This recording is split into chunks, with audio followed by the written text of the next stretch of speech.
প্রতি বছর ইউএসএতে এরকম ঠান্ডার সময় কিছু টিকটক বের হয় যে মানুষজন স্নো নিয়ে সেটাতে আগুন জ্বালায় দেখে স্নোটা গলতেছে না। তো তখন অনেকে কনস্পিরেসির কথা বলে যে গভর্নমেন্ট আকাশ থেকে প্লাস্টিকের snow ফালাচ্ছে। And trick us that this is real snow.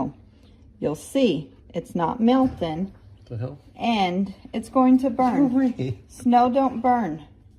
Snow melts. No water, no dripping, no nothing. তো আমরা সত্যি সত্যি স্নো নিয়ে ওটাতে একটু আগুন লাগাই দেখি তো কি হয়। তো এই যে আমার হাতে স্নো এর একটা টুকরা আছে, এখানে আমি একটু আগুন লাগাই দেখি কি হয়।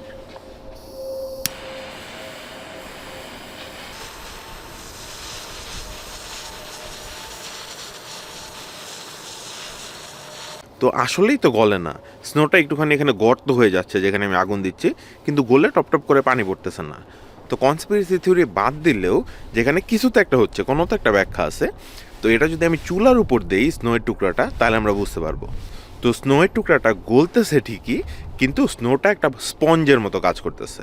মানে এটার মধ্যে যে এয়ার বাবলগুলো আছে, যেসব পানি গলে যাচ্ছে, সেই এয়ার বাবলের মধ্যে সাকড হয়ে যাচ্ছে পানিগুলো, মানে এয়ার বাবলগুলো শুষে নিচ্ছে। তো যখন সবগুলো এয়ার বাবল পরিপূর্ণ হয়ে গেছে পানি দিয়ে, তখন যখন আর ধরে রাখতে পারতেছে না, সেটা ওভারফ্লো হচ্ছে, তারপরে পানিটা ড্রিপ হওয়া শুরু করে।